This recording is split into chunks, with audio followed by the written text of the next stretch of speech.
Good afternoon, ladies and gentlemen. Thank you for joining us for this week's European Commission College Readout. I'm pleased to be joined on stage by Executive Vice President Séjourné and Commissioner Šefčovič. The running order is as follows. The EVP will present the College Readout, then the Commissioner will present the Economic Security Communication, then the EVP will present the Resource EU initiative, and then both principals will be happy to take your questions. So thanks for your patience. We know it's a big day. There's a lot going on, so we'll get straight into it. Executive Vice President, the floor is yours. Merci beaucoup et merci également de votre patience. Bon, pour ce qui est du compte-rendu de notre réunion du Collège aujourd'hui, tout d'abord, nous avons discuté des solutions pour subvenir aux besoins de financement de l'Ukraine. La Présidente a d'ailleurs est intervenue devant vous pour présenter les différentes solutions. Je vous invite à consulter les remarques ainsi que le matériel de presse que nous avons publié pour plus de détails. Ensuite, nous avons discuté d'une stratégie de l'Union européenne sur les drogues et un plan d'action contre le trafic de drogue. Le commissaire Brunner présentera ce dossier demain en conférence de presse. Puis, nous avons également abordé ensemble les mesures sur l'intégration et la supervision des marchés de capitaux. La commissaire Albuquerque vous présentera également demain ce dossier qui est aussi un dossier crucial pour le marché intérieur. Puis, nous avons adopté un plan pour l'emploi de qualité. La vice-présidente Mizzato vous présentera également son dossier demain. Nous avons adopté un 5e point relatif à l'agenda de l'Union européenne pour les villes. Le vice-président exécutif Fito publiera une déclaration à ce propos plus tard aujourd'hui, en plus du matériel de presse qui est déjà dédié. En plus, nous avons décidé d'enregistrer une initiative citoyenne européenne intitulée plus de double standard en matière de droits de l'homme. Permettez-moi de vous rappeler qu'à ce stade, la Commission n'a pas analysé le fond de ces propositions. Notre enregistrement signifie que les organisateurs des initiatives aujourd'hui peuvent commencer à recueillir les 1 million de signatures requises pour cette initiative puisse progresser. Si l'initiative connaît un succès et recueille le soutien minimum des citoyens, la Commission devra alors agir. Je vous invite à consulter le matériel de presse que le service des porte-paroles publie à l'instant sur ce sujet plus en détail. Enfin, et c'est l'objet de notre conférence de presse, nous avons discuté et adopté ensemble des mesures liées à la sécurité économique. J'interviendrai par la suite sur la question des matières premières, mais permettez-moi d'entrer dans le détail, et cela maintenant avec le commissaire Maroš Šefčovič. Merci beaucoup. Thank you very much also for your patience. I know that it's a long day, as Olaf has just said, but I think it's important to underline that in the current geopolitical and geo-economic context, it is imperative that Europe strengthens its economic security, because even such a champion of open trade as European Union is, we know that openness without security becomes vulnerability. Around the world, trade is being weaponized. Supply chains are under pressure, and some players are targeting strategic technologies. Export restrictions, state-backed overcapacities, and strategic choke points are turning economic dependency into the political pressure. And this hits out our companies every single day. Their operations, their competitiveness, and their ability to stay ahead. Today's proposal shows the EU is shifting into a higher gear, taking the 2023 European Economic Security Strategy further, promoting our competitiveness, protecting our critical assets, and partnering with like-minded allies are no longer 3 separate tracks. They form one integrated effort. Every tool must do all 3 at once: promote, protect, and partner. We have identified 6 high-risk areas that need immediate attention. For instance, strengthening supply chains and fixing choke points in critical goods and services before they can hurt us. Supply is highly concentrated in several key areas, from critical minerals to clean tech parts, legacy chips and financial, digital and space services, as well as pharmaceuticals. Some suppliers do not share our values or interests, and some are ready to use our dependencies against us. So our goal is to prevent short-term disruptions while steadily reducing risky dependencies and avoiding new ones. Inbound investment is another high-risk area. Europe remains open for business, but we need investments without hidden risks. Some investments can expose sensitive data such as geolocalization or biometric data. They can hollow out value chains when they bring little technology transfer or any added value. And they can create new dependencies. We will strike the right balance, staying open while staying secure. Going forward, it is clear that economic security will only work if Europe acts as a team, with member states and industry moving in sync. And to support this, we propose a new economic security information hub with real-time monitoring of market shifts and supply diversifications, mapping of high-risk entities, and helping check eligibility for EU funding and procurement. We also suggest that each member state appoints a national economic security advisors, and that we create a trusted advisory group of EU business representatives. Industry must also factor in a price premium for medium-term security. Policy action alone is not enough, and business must therefore play their part too. But we will also go further, first by sharpening the tools we already have, for example, by prioritizing support for companies, reducing foreign dependencies in critical sectors and technologies, strengthening FDI screening by providing guidance on cumulative risks across multiple investments, and using customs tools from tariff suspensions to quotas to boost the competitiveness of EU firms.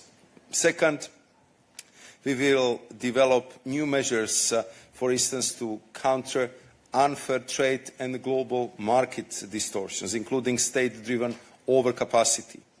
Encourage high-risk sectors to rely on at least 2 alternative suppliers, and explore how public procurement in specific strategic sectors can drive EU industrial leadership and reduce risks. To conclude, let me reiterate that Europe will continue to champion open trade and global investment, but our openness must be backed by security. This is why you will see more strategic and assertive use of our existing tools, the development of the new ones where needed, and stronger capacity to collect and share economic intelligence. And I'm glad to say that the Research EU proposal, which will now be presented by the Executive Vice President Stéphane Séjourné, is the first tangible demonstration of how serious we are about economic security. Thank you. Merci beaucoup Maros, mesdames et messieurs, et comme l'a souligné le commissaire Šefčovič, aujourd'hui l'Europe apporte en quelque sorte sa réponse à la nouvelle situation géopolitique mondiale avec 7 doctrines de sécurité économique et comme vous avez conclu, monsieur le commissaire, RessourceEU est en quelque sorte le bras armé, le premier élément tangible de cette doctrine. Avec RessourceEU, l'Europe acte en quelque sorte son indépendance sur les matières premières critiques. C'est une nécessité, alors que la situation reste aujourd'hui alarmante. Les licences d'exportation sont accordées au compte-gouttes et au prix de renseignements qui relèvent souvent du secret industriel. Une chose est sûre, cette tension sur les matières premières est là pour durer. C'est pour cela que nous avons besoin d'une réponse systémique. Et cette réponse systémique, c'est ce plan qui a été présenté aujourd'hui au Collège des commissaires. Nous ne partons pas de rien. Je commencerai peut-être par là, puisque nous avons une base solide, à la fois législative, et nous avons commencé le travail sur la question des matières premières maintenant depuis quelques mois. un socle d'approvisionnement avec 60 sites d'extraction, de processing, de recyclage que nous avons labellisés comme projet stratégique, 47 en Europe, 13 à l'étranger.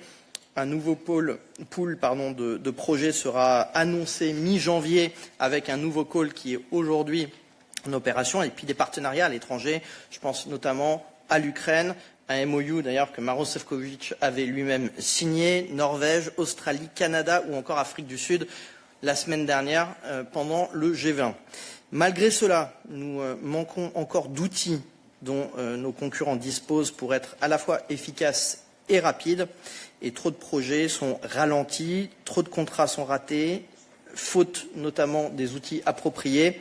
Et donc il faut passer aujourd'hui la vitesse supérieure. Pour cela, Ressources.eu propose 5 actions opérationnelles et très concrètes que je vais pouvoir vous lister brièvement. Le premier et le principal outil, c'est un nouveau centre européen des matières premières qui émergera pour 2026. C'est en quelque sorte le poste de pilotage de l'approvisionnement européen en matières premières critiques. Si je veux résumer son fonctionnement futur, il aura 3 principales missions. Monitorer et évaluer les besoins, acheter en commun pour le compte des États membres et stocker et livrer en fonction des besoins des entreprises. Ce que nous avons fait d'ailleurs avec le gaz russe pour Repower ou ce que nous avons fait avec les vaccins durant le Covid, nous devons également le faire sur les matières premières critiques. Le deuxième et la deuxième action concrète et opérationnelle, c'est un arsenal pour accélérer les projets en cours. Au total, ce sont au moins 3 milliards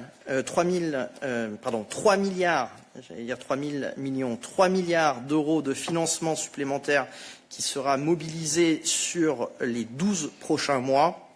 J'insiste bien sur les 12 prochains mois pour débloquer les projets dans l'immédiat et dans 3 secteurs prioritaires que nous avons ciblés. Les aimants permanents, dont nous constatons une pénurie importante, la question des batteries qui devient sensible et stratégique pour l'Union européenne et la question de la défense, je vous expliquerai pourquoi, dans le contexte que nous connaissons. Pour rentrer dans le détail, 2 milliards d'euros seront proposés par la BEI, 300 millions sur le Battery Booster, 600 millions de Horizon Europe sur le programme 2026-2027, encore une fois sur les 12 mois, ainsi que d'autres financements, dont une part sur le fonds d'innovation, sur le programme pour l'industrie européenne de la défense ou encore sur le fonds InvestEU ou encore Global Gateway dans le cadre des projets à l'étranger. Je suis heureux aussi de pouvoir annoncer aujourd'hui l'octroi de financement pour 2 projets qui sont stratégiques. Un projet au Groenland centré sur notamment la défense, ainsi qu'un projet en Allemagne centré sur les batteries.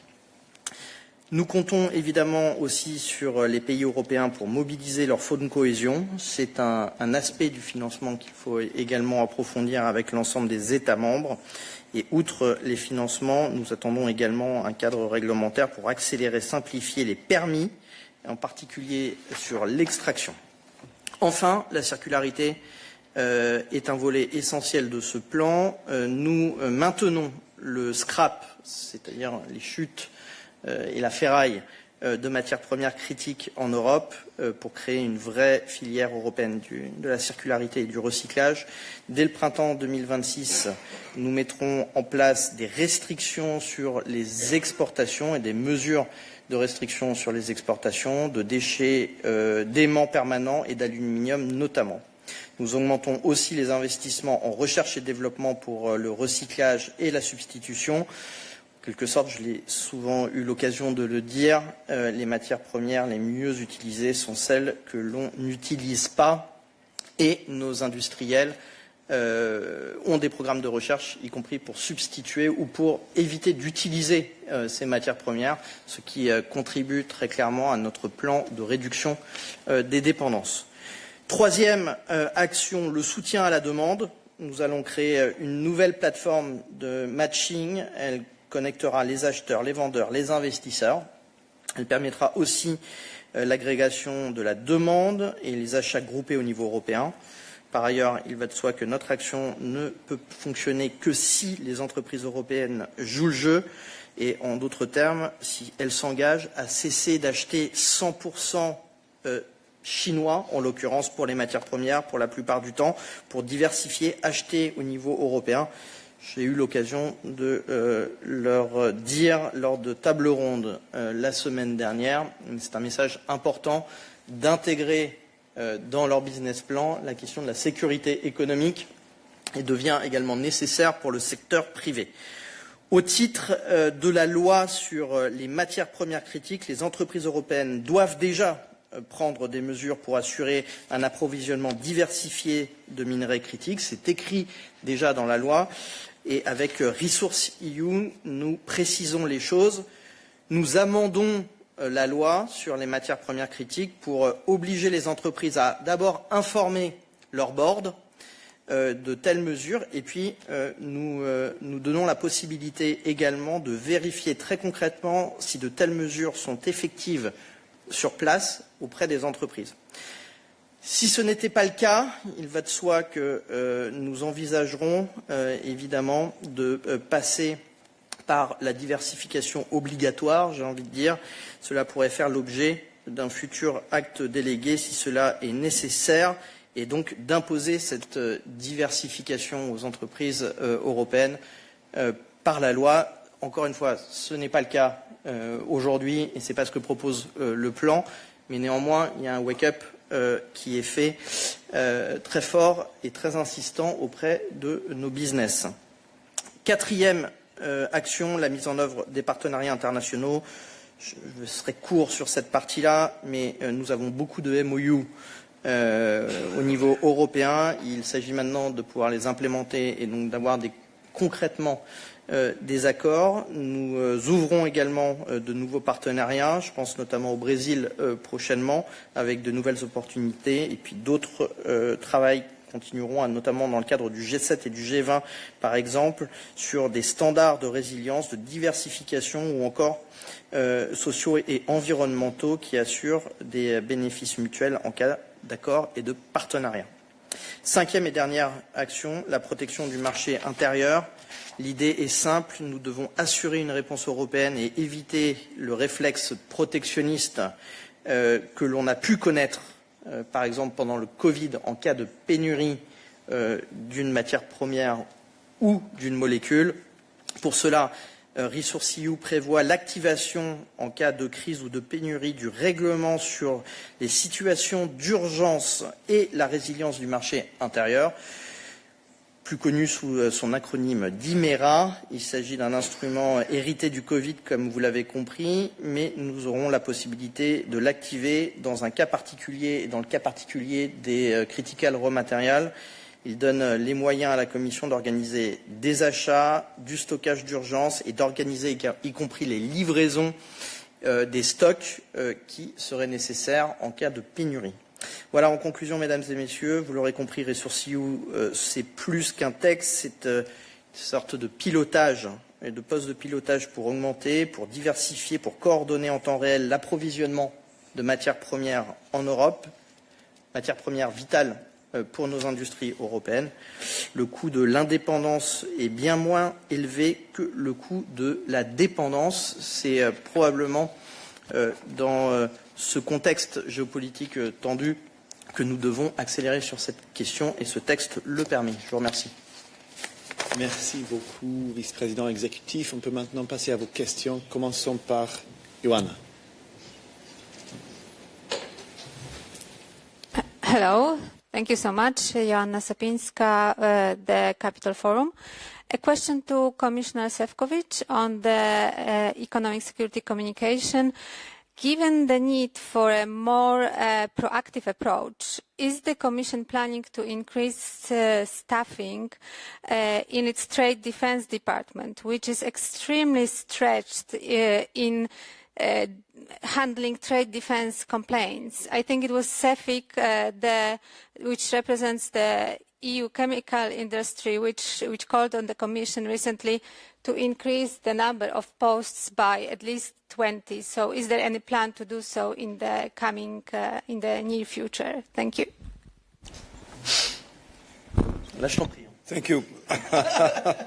Thank you very much. As a former Human Resources Commissioner, I know exactly how should I respond to this question, and I'm sure that my colleague Piotr Serafin, who is responsible for that right now, would give you the same answer. But to be more precise, you're absolutely right that until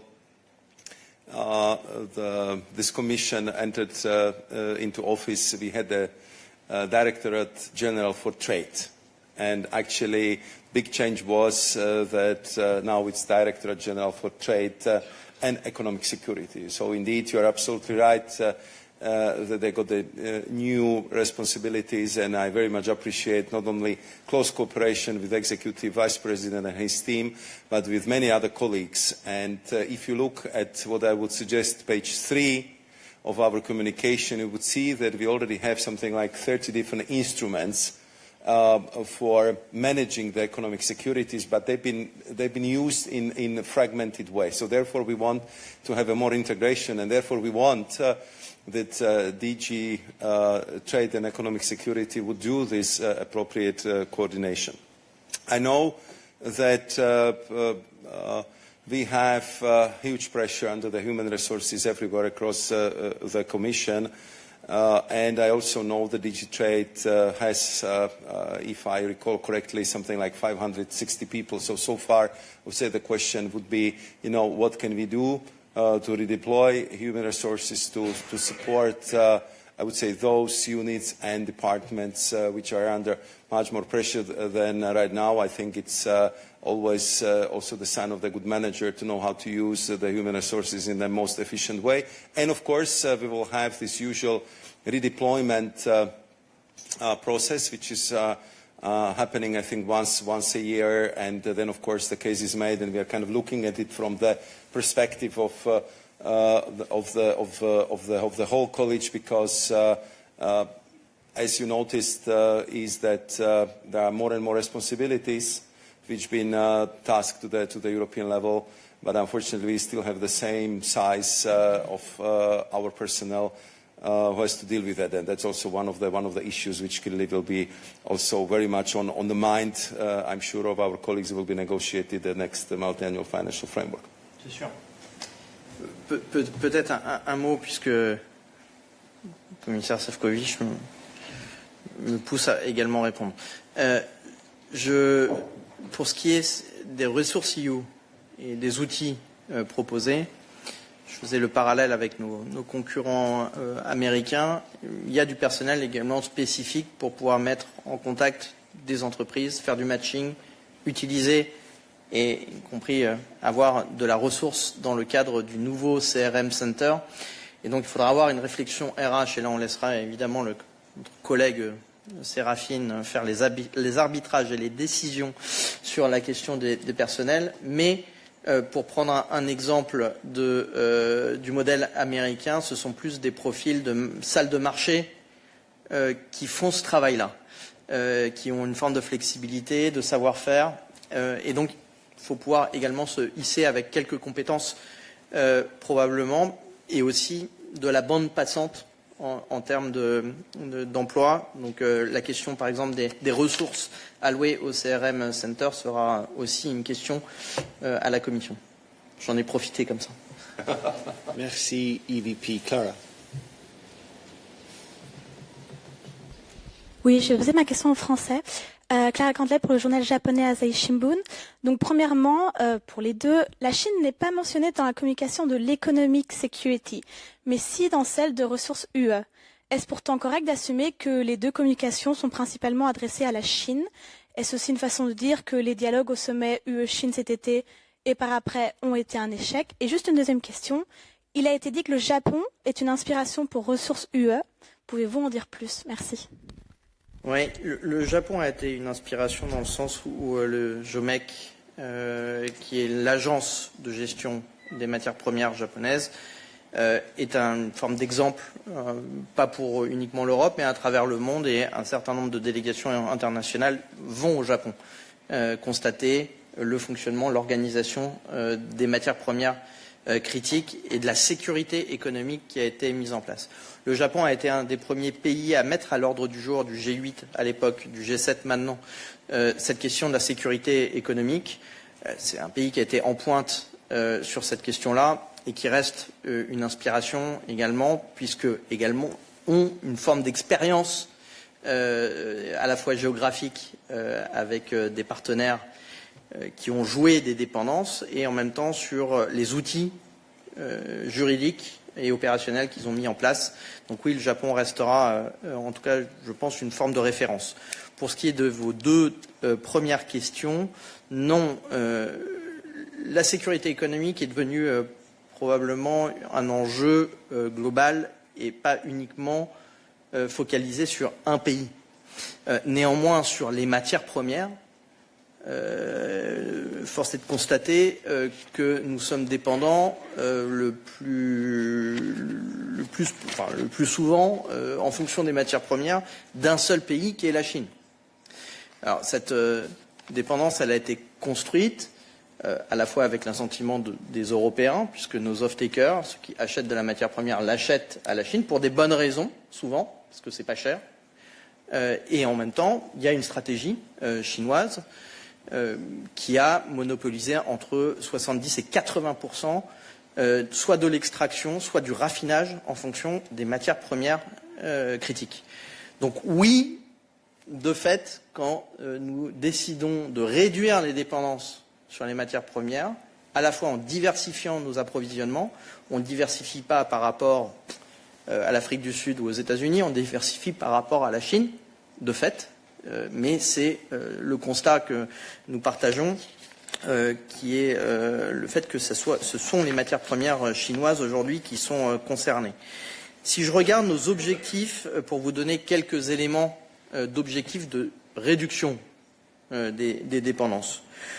Pour ce qui concerne les matières premières, pour les batteries par exemple, l'Union européenne réduirait dans la perspective de 2030, ce sont nos objectifs, nos dépendances par exemple au lithium, qui sont aujourd'hui de 89% par rapport à nos partenaires chinois, à 44% en 2030. Nous souhaitons réduire nos dépendances sur le graphite, qui est aujourd'hui de 41% à 25%. Nous essayons de réduire nos dépendances sur le cobalt, qui est aujourd'hui de 63% à 44%. Tout ça, c'est des raisons de sécurité économique en cas de rupture d'approvisionnement. Et donc, ce n'est pas une seule stratégie, la diversification, mais c'est aussi la production au niveau européen, la substitution, comme je l'ai évoqué, avec de la recherche, du développement, et puis également, dans le cadre de notre stratégie, produire en Europe, c'est aussi recycler et donc permettre que cette matière première ne quitte pas le territoire européen. Et dans ce cadre-là, les 5 schémas que je vous ai présentés rentrent en pleine activité et c'est surtout focalisé évidemment sur les matières premières chinoises puisque la dépendance est aujourd'hui chinoise. If I can add a couple of elements. The first and foremost, I think you've been correct in highlighting the fact that this is the communication of the horizontal nature. So we are looking at the horizontal issues, how to deal with dependencies, and I think Executive Vice President just described very well the situation if it comes to critical raw materials. But we have also the issue with illegal subsidies, with overcapacities, with choke points in the supply chains, and other phenomena we have to take care of. Not all of them are linked just with one country. We see that overcapacities, for example, within steel, in ferroalloys, and other products which we've been dealing with in the last couple of weeks are also built in several countries. And therefore, we just simply have to recognize that economic security has become a very important project because we learned in the hard way how dependencies are expensive, how almost everything from data through critical raw materials down to the legacy chips could be weaponized and could bring enormous harm to European businesses and to European citizens. And therefore, I think what is the paramount conclusion of this communication is the fact that we feel that what we need is a Team Europe approach, meaning the whole institution. You see all that, I would say, collective effort here kind of translated into this communication. And what we are going to do right now is to benefit as much as we can from the information, from the intelligence coming from the member states. Therefore, we want to create this hub, this network of national economic security advisors for being up to date, for being in an anticipatory mode if it comes to potential shortages. And we also want to work much closer with the industry. And this, again, as Executive Vice President mentioned, inspiration from Japan, where it's very often the businesses who are alerting the government. We are concerned that we might have shortage of this material or that component, and therefore let's see what we can do together as a government, as a public authorities and the businesses to address these shortages. And I think this would be absolutely crucial and necessary, because I think we in Europe still, especially on the business level, haven't embraced that modern business continuity planning, modern contingency planning simply requires so-called security premium. It means that if you buy something cheapest, it doesn't mean that you are buying something what is the best. Because we just simply have to factor in, even price-wise, predictability, stability of supply, you know, the I would say, relationship or attitude of your partner towards your company, towards your country, towards your continent. And all this, I think, today has to be factored in much more than before. So therefore, I think, coming back to my initial remark, this is a communication of a horizontal nature, where we would look at every single case based on the relevant information, best available intelligence, and looking for the options which would be the best from the perspective of European economy, European businesses and European citizens. Thank you both. We have time for a few more questions. We'll come here to the back. Hi, thank you for the floor. My question is about automotive. I don't know if I can proceed. We'd prefer to stick to the topic du jour, if you don't mind, but I'll come back to you if there's no interest in economic security questions. Please, Leah, go ahead. Bonjour, merci beaucoup. Léa Marchal pour Agence Europe. Une question qui s'adresse peut-être aux deux commissaires sur les futures restrictions à l'exportation sur les déchets de terres rares et d'aluminium. Sur quelle base juridique allez-vous vous appuyer? Est-ce que ça pourrait être une mesure de sauvegarde basée sur des licences d'exportation? Si vous pouvez dire aussi à quel point le travail est avancé sur ce point. Et puis une question sur le CRM Center. Je n'ai pas compris quelle est la différence entre le CRM Center et la plateforme de matching platform dont vous avez parlé pour les achats groupés. Merci. I think that first and foremost, what is very important is that also in this field we decided for the very decisive action. So I mean, it was only a few weeks ago when we were presenting to you the steel safeguard, and then ferroalloy safeguard a couple of weeks later. And what I think is also very clear right now, and Executive Vice President already announced it, we are planning the restrictions on aluminium scrap in the spring of 2026. Why? Because we know that to process aluminium scrap saves something like 90% of CO2 emissions, and it's just simply the good business for European smelters, and we need aluminium for the production in Europe. Then, based on thorough assessment and in line with our international obligations, we will also propose measures on permanent magnet scraps by Q2 in the next year, again, as it was suggested by the EVP Séjourné. And I think that what is very important here is that we know where we need to go, what is the direction of travel and what we want to achieve. And of course, if it comes to the legal base, it's still to be determined, because what we need to do is to follow our usual process. So it means that we will have the public consultation. We will organize the call for evidence. All this is to be launched already now in December, and based on that evidence we received from the stakeholders, then we decide how to accomplish this political goal and what would be the most appropriate legal base. Merci. Pour ce qui est de la précision, j'ai bien décrit 5 actions opérationnelles que nous mettons en place. La première est l'opérationnalité du CRM Center, avec les 3 objectifs que j'ai mentionnés. Une des 3 opérations est le soutien à la demande. Et dans le cadre du soutien à la demande de diversification, que ce soit de la production européenne ou de la diversification à l'international, cette plateforme doit connecter les entreprises privées ainsi que les producteurs de matières premières, donc les off-takers européens, qui aujourd'hui se fournissent à près de 100% à l'étranger, comme souvent par rapport à la Chine, avec 100% d'approvisionnement chinois.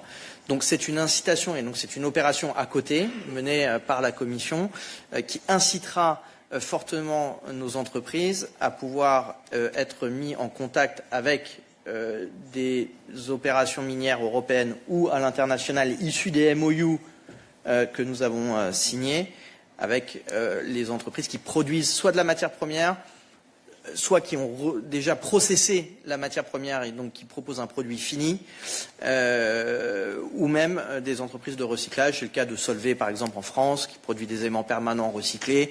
Et donc notre intérêt est que Solvay ait des contrats d'entreprises européennes et que ça ne soit pas racheté à 100%, par exemple, le stock ne soit pas racheté à 100% par les États-Unis qui sont aujourd'hui en train de diversifier très rapidement, par exemple. Donc voilà, c'est vraiment 2 opérations différentes. Une première qui nécessite une action législative qui sera la mise en place du centre avec 3 objectifs principaux. Et de l'autre côté, notre action auprès des entreprises et des off-takers européens pour pouvoir les inciter à diversifier et donc les mettre en relation avec nos activités, soit à l'international, soit en Europe, sur les producteurs. Merci, VP. We have time for one more question. I'll take it online from Lisa. Go ahead, Lisa. Merci. C'est une question pour M. Séjourné et je suis désolé, mais je voudrais le demander en anglais, s'il vous plaît. You mentioned the possibility of the EU taking action to force EU companies to buy from other sources apart from China. How would that work? I know you said it's not for now, but you want to show European industry that you are very, very serious about this. Do you ask the companies for an audit of their supply chain, or how do you police it? How will this work? Thank you. Merci. J'ai bien précisé que ce n'était pas l'objet du texte aujourd'hui. 2 éléments. Premier élément, c'est que la loi actuelle précise bien, et la loi sur les matières premières, celle qui a été adoptée au mandat précédent, la loi européenne précise bien que les industries européennes doivent se diversifier dans un objectif, y compris de sécurité économique de nos approvisionnements. Je rajoute même pas le contexte des stocks qui souvent sont une autre problématique, mais en cas de rupture d'approvisionnement, souvent les stocks deviennent stratégiques puisqu'ils permettent un buffer de la production et donc de faire face à d'éventuelles crises commerciales ou diplomatiques avec les pays qui nous approvisionnent. Pour l'instant, nous rappelons dans ResourceEU que les entreprises doivent maintenant communiquer auprès de leur board la manière dont elles envisagent la diversification. Ce qui est une manière pour nous de ne pas rajouter de processus administratifs ou de complexité administrative importante en demandant du reporting, etc. Donc ce n'est pas le cas ici. On demande ni reporting, ni obligation, mais on demande à ce que les boards soient informés de la manière dont les entreprises et dont les usines diversifient leur production. Ce qui est une manière pour nous de les inciter de manière soft à pouvoir diversifier. Ce que j'ai précisé dans la présentation, c'est que si ce n'était pas le cas, et nous sommes donné également les moyens de pouvoir contrôler également cette diversification, si ce n'était pas le cas, nous réservons la possibilité de passer par la loi pour obliger tout simplement les entreprises à diversifier une forme de pourcentage de leurs approvisionnements. Et donc, encore une fois, pour l'instant, nous n'en passons pas par la loi. Ce n'est pas l'objectif de la Commission. On ne souhaite pas légiférer sur ce sujet-là, mais on ne se l'interdit pas si la diversification, au bout de quelques années, n'était pas en place dans les entreprises qui étaient le plus exposées à des menaces d'approvisionnement. I think that, just to add one more thing, we just have to have even more in-depth dialogue with the European businesses, just simply to know that to invest in diversification makes a very good business case, that you have predictability, you have stability of supply, you have trusted partner, and if something goes wrong, you know that you have other sources of supply. And that's something what we want to encourage, that's something what we want to support, and we'll work very closely with the Executive Vice President and our business representatives in assessing what would be the best way to get there. But I think after the experiences of the last couple of years, when we see this weaponization, as I said, of everything, I think every responsible CEO in Europe should really think about economic security, security of supply, diversification, because it's a good business case for the company. I will spare you the details of how many times we have to do some kind of firefighting. Once it's rare earth, and other times these are legacy chips, third times is something else. And of course, that's our job. We are here to help, and we are here to promote European businesses. But I think in the medium to long run, this should be part of every contingency planning and business continuity sessions the boardrooms across the European Union would have, especially in the big companies. And we just want to highlight how important it is. We are highlighting what we can do, where we need their help, and where we need the cooperation of European businesses. Thank you. On that strong point, we can conclude, ladies and gentlemen. Thank you, EDP. Thank you, Commissioner. Thank you to our wonderful interpreters. Thank you to our technical experts. Thank you to you, the journalists, for sticking around. Have a good afternoon. Talk soon.